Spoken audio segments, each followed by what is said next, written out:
1 year term நான் எடுத்திருக்கேன் ஒரு பாலிசி. ஸோ 10 லட்ச ரூபாய் என்னோட கவரேஜாக நான் சூஸ் பண்ணி எடுத்திருக்கேன். அதுக்கு ஒரு ப்ரீமியம் அமௌண்ட்டு நான் கட்டியிருக்கேன். Okay okay. ஸோ இப்போ நான் ஒரு 1 லட்ச ரூபாய் நான் கிளைம் போயிட்டேன் அப்படின்னா, ஸோ அந்த வருஷத்துக்கு பேலன்ஸ் என்னால் எவ்வளோ கிளைம் பண்ண முடியும் அப்படின்னு பார்த்தீங்கன்னா, இந்த ஹெல்த் இன்சூரன்ஸ் வெறும் ட்ரீட்மெண்ட்டுக்கான காஸ்ட்டை மட்டும்தான் கவர் பண்ணுமா, இல்லாட்டா எல்லாத்தையும் கவர் பண்ணுமா? ப்ரீ எக்ஸிஸ்டிங் டிசீஸ் அப்படின்றது என்னன்னா, ஒரு பர்சன் இன்சூரன்ஸ் எடுக்கிறதுக்கு வர்றதுக்கு முன்னாடி அவருக்கு என்ன மாதிரியான வியாதி இருந்தாலுமே அவங்க வந்து பாலிசி எடுக்க வராங்க அப்படிங்கும்போது, இப்போ வர ப்ராடக்ட் மோஸ்ட் ஆஃப் தி ப்ராடக்ட்டில் வந்து பார்த்தீங்கன்னா இமிடியட் கவர் ஆப்ஷனும் இருக்குது. 3 இயர்ஸ் வெயிட் பண்ணணும் அவசியமே கிடையாது.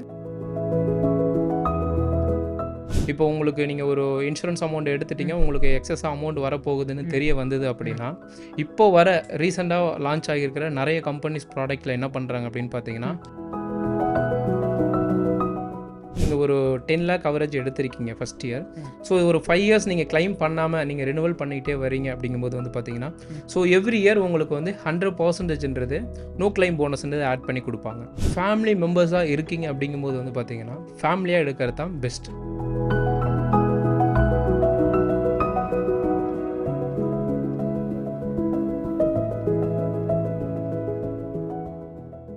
Welcome viewers.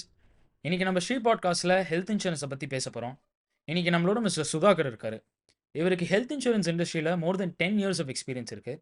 இவர்கிட்ட நம்ம ஹெல்த் இன்சூரன்ஸ் பற்றி இருக்கிற எல்லா டவுட்ஸ்க்கான கிளாரிஃபிகேஷனும் தெரிஞ்சுக்க போகிறோம். Welcome mister Sudhakar. ஒரு லேமேனுக்கு ஹெல்த் இன்சூரன்ஸ்னால் என்னதுன்ட்டு சிம்பிளாக எக்ஸ்பிளைன் பண்ணணும்னா எப்படி எக்ஸ்பிளைன் பண்ணுவீங்க? ஸோ இப்போது ஹெல்த் இன்சூரன்ஸ் அப்படின்றது வந்து பார்த்தீங்கன்னா, சிம்பிளாக சொல்லணும் அப்படின்னா இது ஒரு மெடிக்கல் பாலிசி தான். ஓகேங்களா?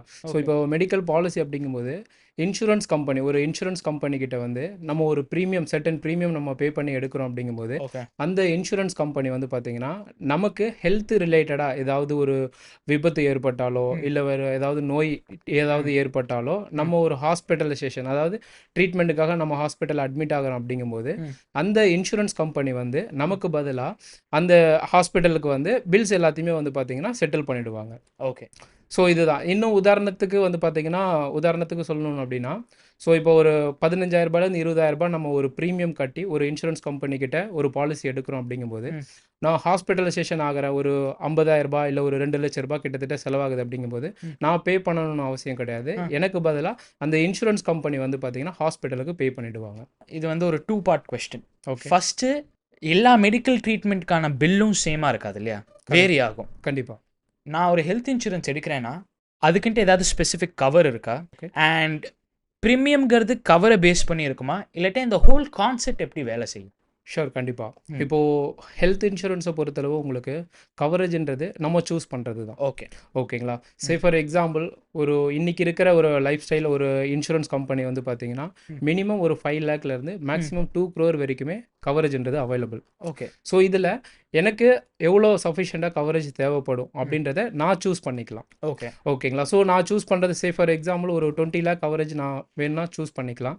ஸோ அப்படி சூஸ் பண்ணும்போது என்னோட ஏஜ் லேப், ஸோ நான் எந்த ஏஜில் ஃபாலோ ஆகிறேன், ப்ளஸ் வந்து என்னோட ஃபேமிலி மெம்பர்ஸ் இருக்காங்க அப்படிங்கும்போது அவங்க எல்லாரும் என்னென்ன ஏஜ் லேபில் வராங்க, ஸோ என்னை டிபெண்ட் பண்ணி இருக்கிறவங்க எல்லாருமே என்ன ஏஜில் வராங்கன்னு சொல்லிட்டு இதை எல்லாத்தையும் பேஸ் பண்ணி, அதாவது ஃபர்ஸ்ட் திங் வந்து கவரேஜை பேஸ் பண்ணி, செகண்ட் வந்து பார்த்தீங்கன்னா என்னோட ஏஜை பேஸ் பண்ணி, ஸோ இதை ரெண்டுத்தையும் பேஸ் பண்ணி தான் நமக்கு ப்ரீமியம்ன்றது கால்குலேட் ஆகும். இப்போ எனக்கு இந்த இடத்துல ஒரு சின்ன கேள்வி இருக்குது. லெட்ஸ் சே நான் 10 லேக்ஸுக்கு ஒரு கவர் எடுத்திருக்கேன்ட்டு வச்சுக்கோங்களேன். அண்ட் எனக்கு ஒரு லட்ச ரூபாய்க்கு ஒரு செலவு வந்திருக்குன்னா, இப்போ பாக்கி என்னோட கவரில் வெறும் 9 லட்சம் தான் இருக்குமா, இல்லாட்டி இது எப்படி ஒர்க் ஆகும்?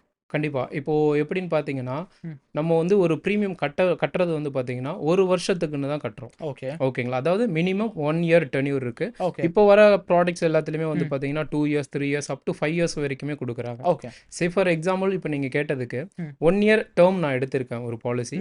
ஸோ 10 லட்ச ரூபாய் என்னோட கவரேஜாக நான் சூஸ் பண்ணி எடுத்திருக்கேன். அதுக்கு ஒரு ப்ரீமியம் அமௌண்ட்டு நான் கட்டியிருக்கேன். ஸோ இப்போ நான் ஒரு லட்ச ரூபாய் நான் கிளைம் போயிட்டேன் அப்படின்னா, ஸோ அந்த வருஷத்துக்கு பேலன்ஸ் என்னால் எவ்வளோ கிளைம் பண்ண முடியும் அப்படின்னு பார்த்தீங்கன்னா 9 லேக் மட்டும் தான் கிளைம் பண்ண முடியும்.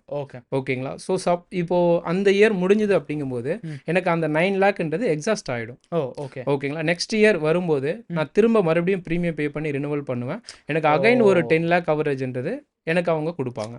ஸோ இந்த மாதிரி தான் ஒர்க் அவுட் ஆகும். ரொம்ப கிளியராக எக்ஸ்பிளைன் பண்ணுங்க. ஸோ பேசிக்காக நம்ம ஒரு கவர் எடுப்போம். அந்த கவரோட வேல்யூ வந்து சப்போஸ் 10 lakhs இருந்ததுன்னா அந்த இயருக்கு 10 lakhs வரைக்கும் எவ்வளோ எக்ஸ்பென்ஸ் வேணாலும் அவங்க கவர் பண்ணுவாங்க. அதை நம்ம சிங்கிள் ஷாட்டாகவும் எடுத்துக்கலாம் அந்த 10 lakhs ஆர் ஒரு செட் ஆஃப் ட்ரீட்மெண்ட்ஸில் அது மல்டிபிள் கிளைமாக கூட பண்ணிக்கலாம், எப்படி வேணாலும் பண்ணிக்கலாம்.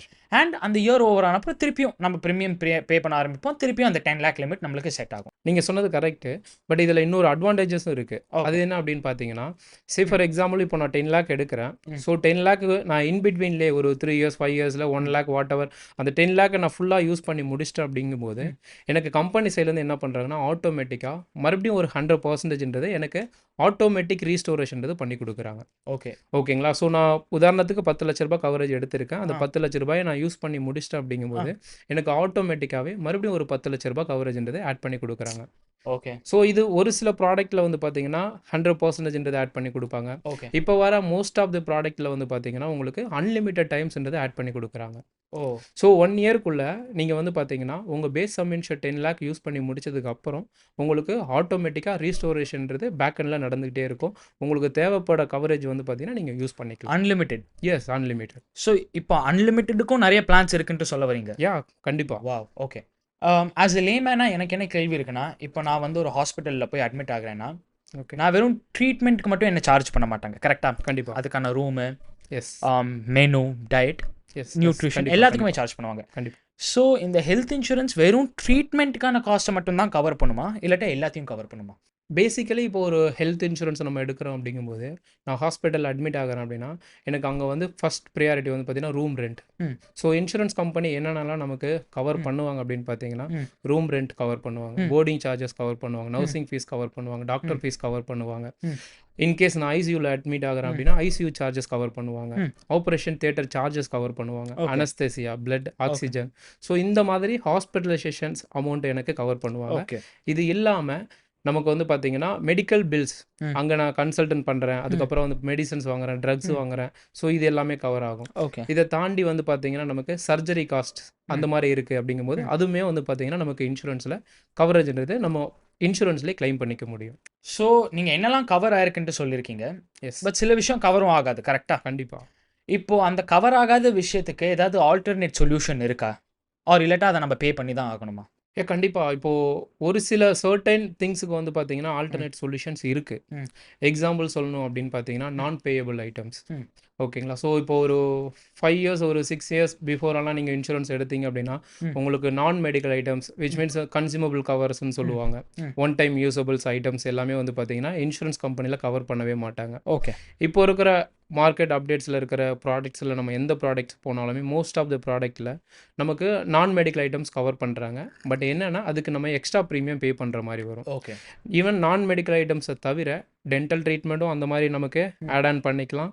அது இல்லாமல் வந்து பார்த்தீங்கன்னா மெட்டர்னிட்டி, ப்ரெக்னன்சி சம்மந்தமாக நம்ம ஏதாவது ட்ரீட்மெண்ட் பார்க்கணும் அப்படின்னா கூட நமக்கு வந்து கவரேஜ்ன்றது இருக்குது. அது இல்லாமல் ஸ்பெசிஃபிக்காக எக்ஸ்க்ளூஷன்ஸ் இருக்குது. எக்ஸ்க்ளூஷனை பொறுத்தளவு வந்து பார்த்தீங்கன்னா இப்போது ஒரு பிஇடின்னு சொல்லுவாங்க, like pre existing disease.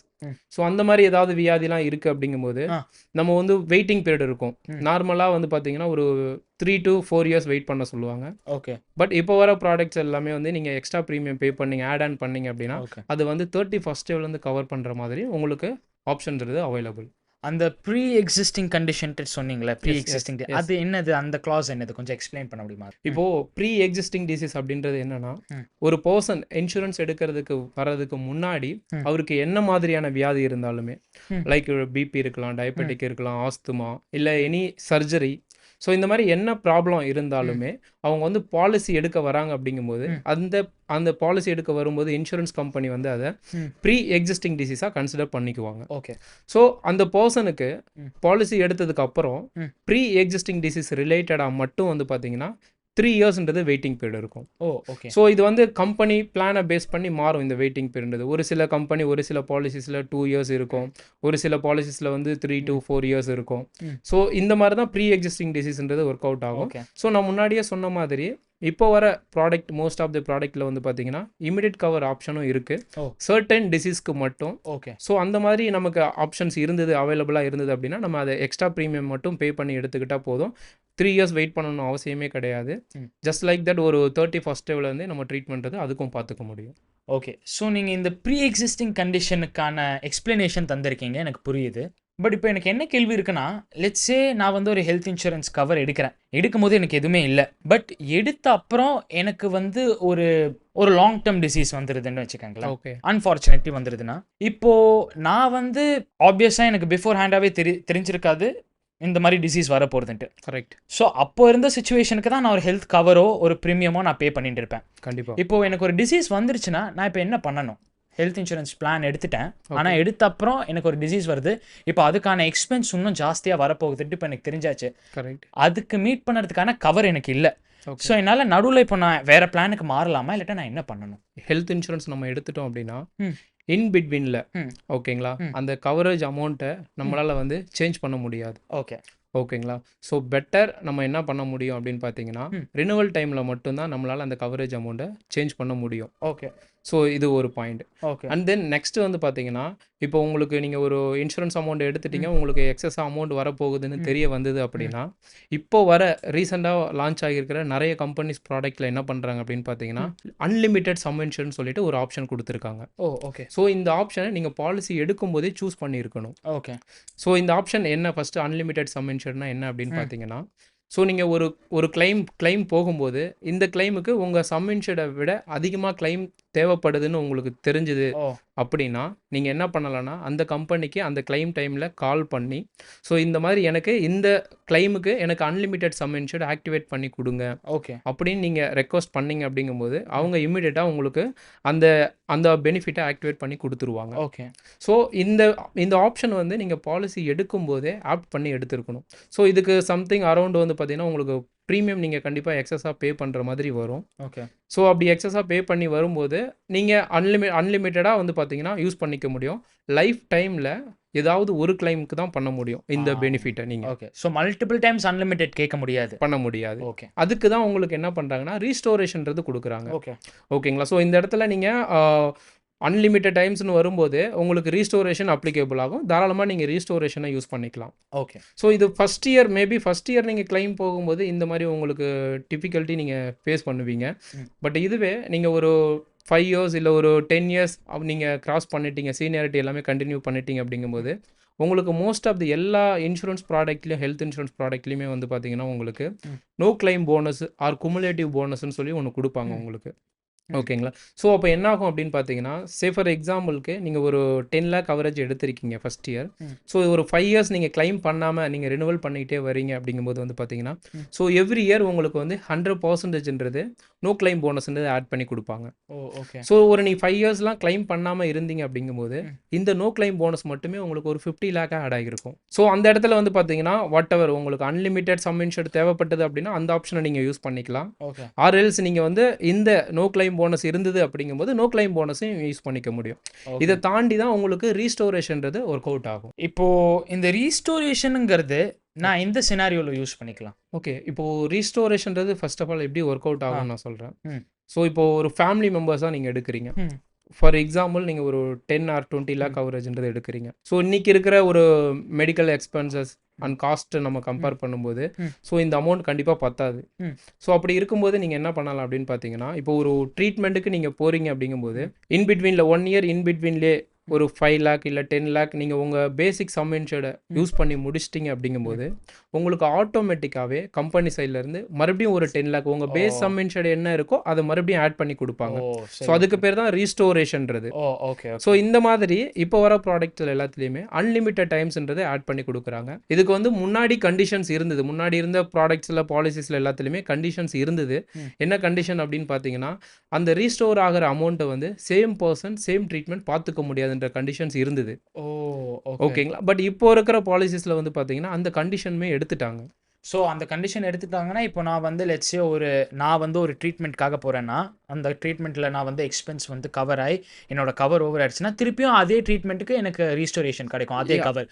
So நான் வந்து கவலைப்பட வேண்டாம், இது திருப்பியும் எனக்கு கிளைம் பண்ண முடியுமா இல்லையாங்கிறத. சேம் பர்சன் அதே ட்ரீட்மெண்ட்டுக்கு ரெண்டாவது வாட்டியும் ரீஸ்டோரேஷன் கிளைம் பண்ணி அதே கிளைம் அமௌண்ட்டை வாங்கிக்கலான்ட்டு நீங்கள் சொல்லுங்கள். கரெக்ட். நான் வந்து ஒரு ஆவரேஜ் சிட்டிசன். எனக்கு வந்து என் ஃபேமிலியில் பார்த்தீங்கன்னா ஒரு 4 to 5 மெம்பர்ஸ் இருக்காங்க. இப்போ ஹெல்த் இன்சூரன்ஸ்லேயே பார்த்தீங்கன்னா இண்டிவிஜுவலாகவும் என்ன இன்ஷூர் பண்ணிக்கலாம், இல்லாட்டா ஃபேமிலி மெம்பர்ஸை சேர்த்தும் இன்ஷூர் பண்ணலாம். எது பெட்டர்? இப்போ பேசிக்காக நீங்கள் வந்து ஃபேமிலி மெம்பர்ஸாக இருக்கீங்க அப்படிங்கும்போது வந்து பார்த்தீங்கன்னா ஃபேமிலியாக எடுக்கிறது தான் பெஸ்ட். ஓகே. என்ன ரீசன் அப்படிங்கும்போது வந்து பார்த்தீங்கன்னா, ஸோ ஃபஸ்ட்டு நீங்கள் இண்டிவிஜுவலாக எடுக்கிறீங்க அப்படிங்கும்போது உங்களுக்கு இண்டிவிஜுவல் சம் இன்ஷூர்டு கம்பெனி வந்து அலோகேட் பண்ணுவாங்க. Say for example husband wife 2 kids இருக்காங்க. ஸோ இப்போ நான் ஒரு இண்டிவிஜுவல் பாலிசி எடுக்கிறேன்னா 4 பேருக்குமே 5 lakh ஈச் 5 lakhன்றது கொடுக்க போகிறாங்க. ஓகே. ஸோ அந்த இடத்துல எனக்கு என்ன ஆகும் அப்படின்னு பார்த்தீங்கன்னா, ப்ரீமியம் வைஸ் வந்து பார்த்தீங்கன்னா நான் காஸ்ட் நிறைய பே பண்ணுற மாதிரி வந்துடும். ஓகே. ஓகேங்களா, ஏன்னா எனக்கு இண்டிவிஜுவல் சம் இன்ஷூர்டு வந்து அலோகேட் பண்ணுறாங்க. ஸோ அதனால் எனக்கு வந்து ப்ரீமியம் காஸ்ட்டு. பட் இதுவே நீங்கள் ஃபேமிலியாக 4 பேருக்கு எடுக்கிறீங்க அப்படிங்கும்போது வந்து பார்த்தீங்கன்னா அரௌண்ட் நீங்கள் அந்த 10 lakh கவரேஜ் எடுக்கிறீங்க அப்படிங்கும்போது நீங்கள் அந்த இண்டிவிஜுவல் கவரேஜை கம்பேர் பண்ணும்போது ப்ரீமியம் வந்து கம்மியாக பே பண்ணியிருப்பீங்க. ஓகே.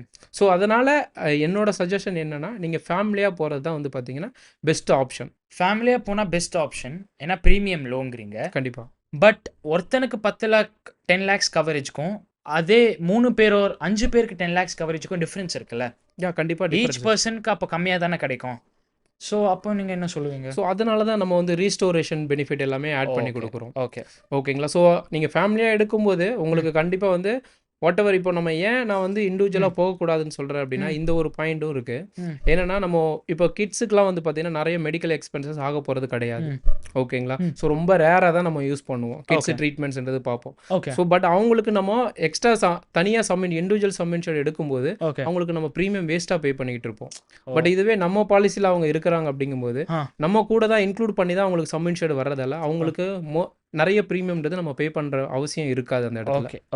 ஓகேங்களா, ஸோ அதையும் தாண்டி நமக்கு கவரேஜ் தேவைப்பட்டது அப்படின்னா முன்னாடியே நம்ம டிஸ்கஸ் பண்ண மாதிரி ரீஸ்டோரேஷன் இருக்குது, அது தாராளமாக அவங்க யூஸ் பண்ணிக்க முடியும்.